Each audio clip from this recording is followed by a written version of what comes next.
Assalamualaikum warahmatullahi wabarakatuh. Saya Muhammad Saifuddin dari Prodi Ilmu Komunikasi semester 2 kelas B. Di sini saya akan menyampaikan tentang apa saja yang saya dapatkan atau yang saya peroleh dari setelah mengikuti kelas podcast Siberkreasi Masterclass dari sesi pertama sampai sesi keempat. Pada sesi pertama itu menyampaikan tentang belajar untuk meningkatkan rasa percaya diri dalam diri kita, yang disampaikan oleh narasumber yang bernama Bintang Cahya. Beliau dikenal sebagai Kepala Sekolah Penyiar Indonesia. Dalam kepercayaan diri ada beberapa aspek yang perlu kita ketahui. Antara lain aspek fisik, aspek psikis, aspek sosial, rasa aman, toleran, tahu kekurangan dalam diri kita, ambisi normal, mandiri, yakin dengan kemampuan kita, dan mempunyai optimisme. Itu ada juga hal-hal yang tidak bisa kita kendalikan, antara lain apa yang orang lain pikirkan, perasaan orang lain, perbuatan orang lain, cuaca pada hari itu, hal-hal yang sudah terjadi di masa lalu, perbuatan orang lain, apa yang orang lain katakan. Itu adalah hal-hal yang tidak bisa saya kendalikan pada saat public speaking itu. Dan hal-hal yang bisa saya kendalikan antara lain cara memperlakukan orang lain itu seperti apa, cara mengatur emosi, tindakan, perkataan, perbuatan, tindakan, pikiran, batasan. Itu adalah hal-hal yang bisa saya kendalikan pada saat public speaking atau berbicara di depan umum yang untuk meningkatkan itu rasa percaya diri. Dan ada juga cara untuk meningkatkan rasa percaya diri, knowing your fear. Itu adalah kenali jenis ketakutan saat tampil atau pada saat public speaking. Antara lain ketakutan yang jenis-jenis ketakutan pada saat tampil itu antara lain takut diketahui, takut tidak diketahui, takut tidak didengar, takut gugup, takut salah dipahami, takut pada satu orang, seperti apa ya, seperti misal kalau ada kompetisi gitu, takut pada satu orang seperti juri yang ini, juri yang itu gitu. Dan takut penonton, ya takut ditertawakan kalau salah gitu. Dan ada lagi jadi kita setelah tahu jenis-jenis ketakutan itu pada saat tampil, kita menjadi harus tidak takut pada suatu hal yang tadi saya sebutkan itu. Dan latihan pernafasan. Latihan pernafasan itu Latihan pernafasan ini sangat penting dalam public speaking. Kenapa? Karena latihan pernafasan membantu relaksasi pada diri kita, pada pikiran kita gitu. Dan membantu suara lebih bulat atau mantap.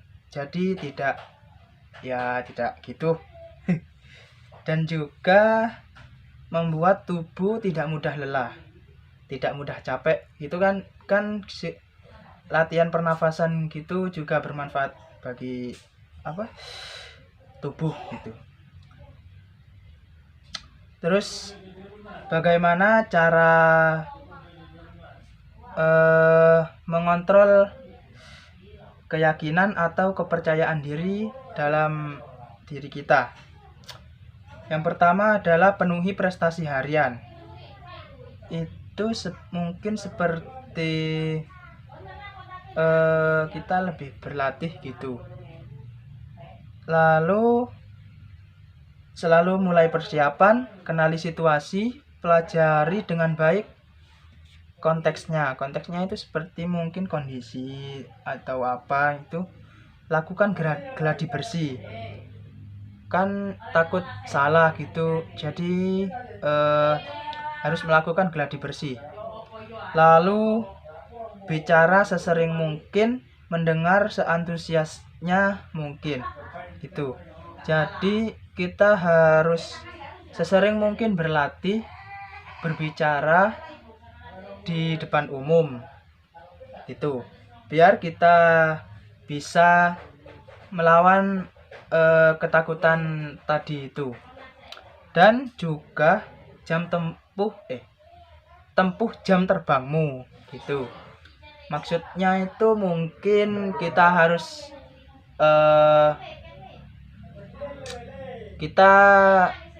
biar lebih berpengalaman gitu, supaya pada saat public speaking di depan kita mempunyai jam terbang yang cukup. Jadi kita insya Allah tidak merasa grogi, tidak merasa takut gitu. Oke, lanjut yang kedua, yang sesi 2 itu menyampaikan tentang latihan vokal dan voice over. Itu supaya lebih rileks dalam berbicara. Itu ada beberapa cara yang bisa membuat rileks. Antara lain membuat muka singa. Muka singa itu mungkin sejenis bukan mukanya yang seperti singa, mungkin ekspresi wajah itu seperti marah gitu ya, emosi gitu. Yang kedua, mengurut rahang. Mengurut rahang itu ya tuh. Yang ketiga itu melipat lidah ke atas. Melipat lidah ke atas yang seperti ini dan melipat ke bawah. Itu membuat rileks. Lidah menyapu bibir ya seperti ini mungkin. Nah, itu menyapu bibir, menggetarkan bibir. Nah, ini yang menggetarkan bibir ini menurut saya lucu, tapi bisa membuat rileks seperti ini gitu. Dan mengatuk-ngatukan gigi seperti gini, itu mengatuk-ngatukan gigi. Latihan leher ini ya mungkin gini, atau berputar 360 derajat atau 180 derajat gitu, mungkin gitu. Memutar bahu ya, dan memijat tenggorokan. Ya, ini tenggorokan dipijat seperti ini. Dan untuk latihan vokal kita harus mengenali suara kita terlebih dahulu. Itu kita harus record your voice atau merekam suaramu.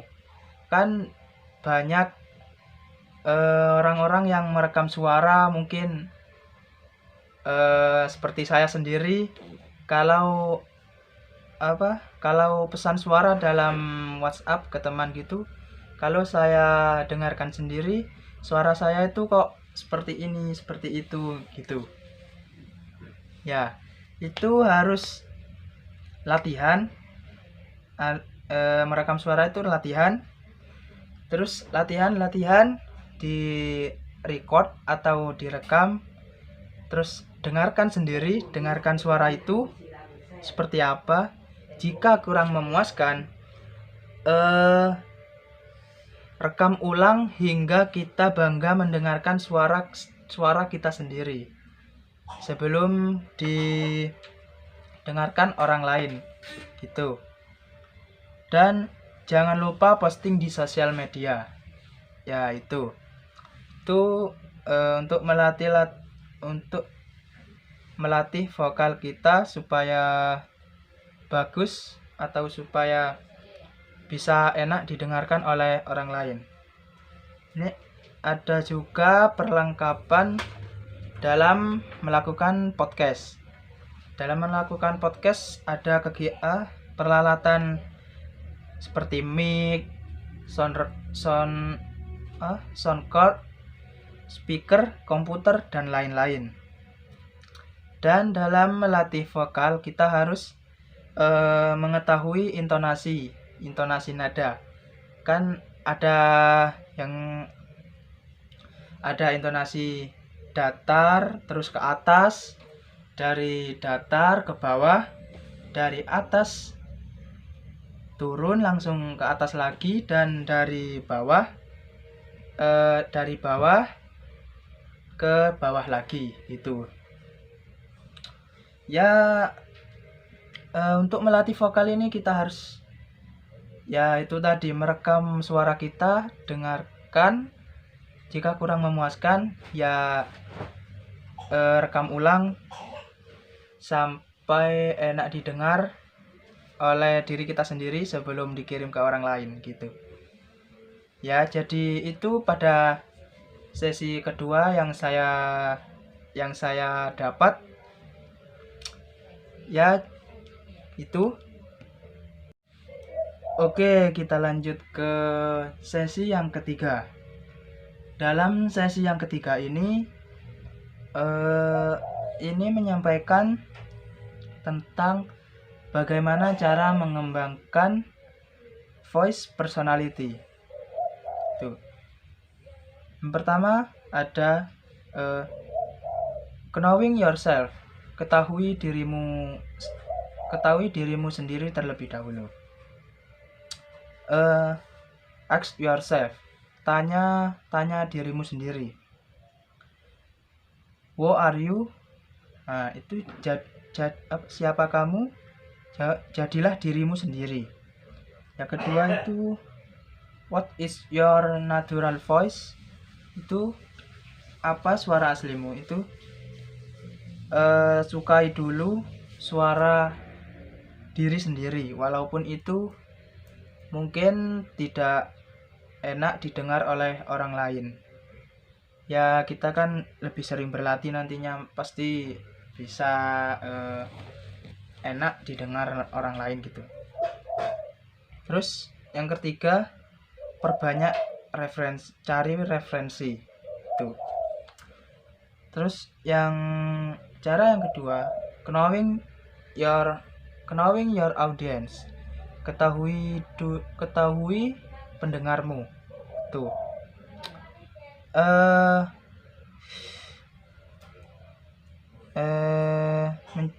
Mencari tahu pendengar kita.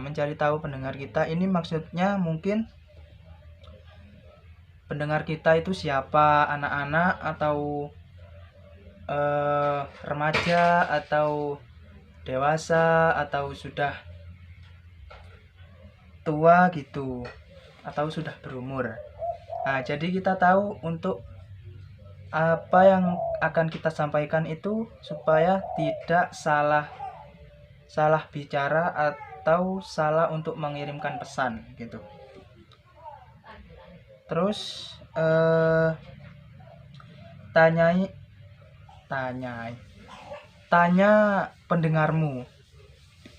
pendengarmu itu nanti dia sukanya yang bagaimana, mungkin gitu ya seperti survei itu mencari tahu, sama saja.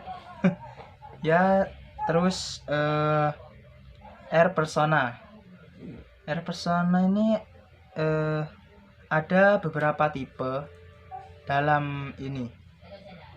Tipe yang pertama adalah jurnalistik. Ini seperti intonasi atau nada atau tone gitu. Jurnalistik ini menggunakan formal tone atau nada formal. Ya itu. Tone suara rendah, menggunakan nada suara rendah, terdengar objektif, berbicara dengan jelas, itu. Ya, itu. Terus yang kedua, intimate. Intimate ini menggunakan tone natural tone. Natural tone ini terdengar jujur atau spontan, masalah personal atau pribadi, seperti berbicara dengan teman. Ini biasanya menggunakan intimate atau natural tone. Yang ketiga, reassuring yang menggunakan warm tone. Ini bangun kepercayaan dengan pendengar, membangun kepercayaan dengan pendengar. Terus berbicara pelan, tone stabil.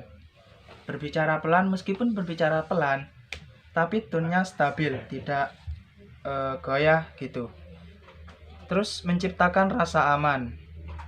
Ini. Terus ya menciptakan rasa aman ini mungkin ini lebih ke religius, lebih ke agama mungkin gitu kan, menciptakan rasa aman, tentram gitu. Yang keempat ada edukasional. Edukasional ini menggunakan steady tone atau ya berbicara dengan yakin, penyampaiannya jelas, percaya diri. Tuh, steady tone ini penyampaiannya jelas gitu mungkin. Terus jangan naikkan pitch di akhir kata gitu. Biar kesannya itu tidak tidak bercanda gitu. Kalau sudah bicaranya jelas, pada akhir kata pitch-nya dinaikkan. Ya kan seperti apa namanya itu? Seperti kesannya seperti bercanda lah gitu. Dan yang kelima ada storytelling. Storytelling ini menggunakan rich tone. Rich tone ini bermain di tiap penekanan. Penekanan ini maksudnya ya naik turunnya nada gitu. Terus bangun ikatan dengan penggemar.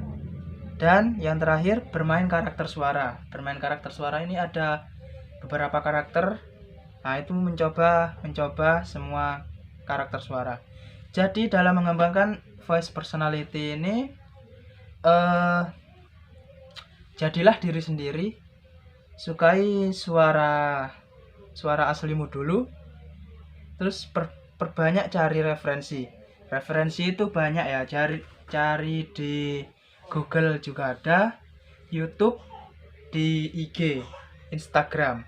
Kalau di Instagram itu mungkin mencari akun-akun orang yang lebih ahli dalam bidang ini. Oke, kita telah sampai di sesi yang terakhir, yaitu sesi yang keempat. Dalam sesi yang keempat ini atau yang terakhir ini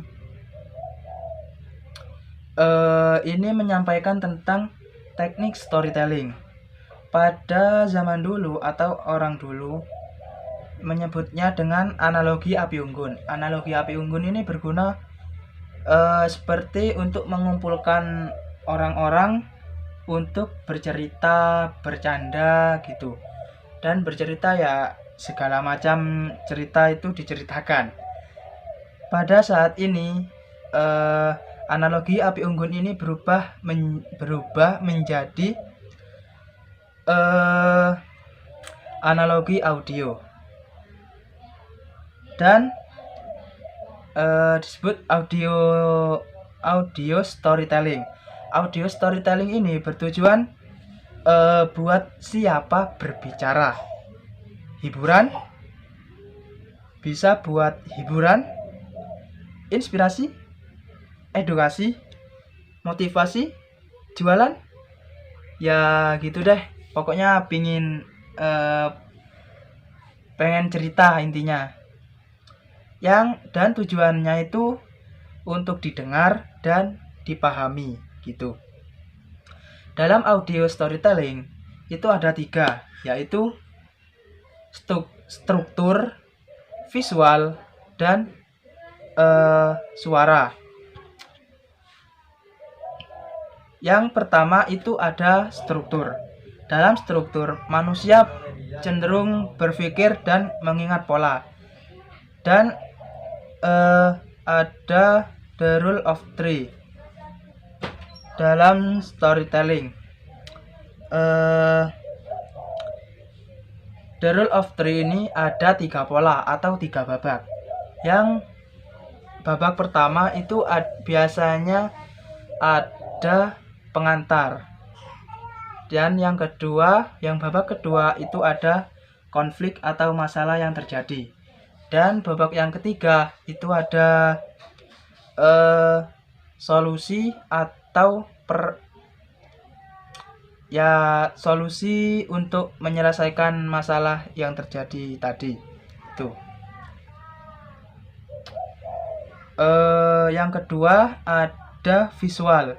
Visual ini bagaimana memberi warna atau gambaran kepada orang lain itu. Bagaimana memunculkan visual lewat suara? Itu bisa dengan deskripsi. Yang pertama, deskripsi. Ya, deskripsi itu kita mendeskripsikan misal benda, meja. Mendeskripsikan meja itu seperti apa? Ada berwarna coklat, terus berukuran sekian, lebar sekian gitu. Nah, itu mendeskripsikan. Dan analogi itu mewakili sesuatu dengan analogi yang lain gitu. Apa ya contohnya? Itu yang ketiga itu ada metafora. Metafora ini lebih puitis. Ya, seperti cintaku seluas samudra. Wah, kan nanti orang itu apa itu namanya? Analogi, adanya analogi atau analogi itu mewakili sesuatu dengan analogi yang lain untuk lebih jelas itunya. Dan itu metafora ini lebih puitis kan. Lebih puitis ini maksudnya ya ada kata lain gitu. Dan memperkaya cerita kita. Mempercaya cerita kita itu seperti cerita kita lebih bisa berwarna gitu. Dan yang ketiga itu ada suara. Dalam suara ini terdapat juga intonasi dan artikulasi. Intonasi tersebut ya yang tadi itu ada nada, dan artikulasi itu pengucapan. Jadi pengucapan nada kita itu harus jelas gitu, jelas dan stabil gitu. Yang kedua itu ada volume dan power. Volume itu rendah tingginya suara, dan power itu tenaga atau dorongan. Jika kita berbicara dengan volume rendah tapi powernya tidak ada, itu seperti bisik-bisik gitu ya. Dan kecepatan berbicara ini sangat berpengaruh, karena Jika berbicaranya sangat cepat itu tidak akan bisa dipahami, dan jika berbicaranya sangat lambat itu akan membuat orang lain bosan untuk menunggu ini berbicara apa gitu. Jadi ketika berbicara itu ya kecepatannya ya standar gitu, tidak cepat atau tidak lambat, biar orang yang mendengarkan itu mengerti gitu. Jadi dalam teknik storytelling ada yang namanya audio storytelling. Itu ada tiga. Yang pertama itu struktur, yang kedua itu visual, yang ketiga itu suara. Sekian dari saya, semoga bermanfaat. Bila ada salah kata mohon dimaafkan. Wassalamualaikum warahmatullahi wabarakatuh.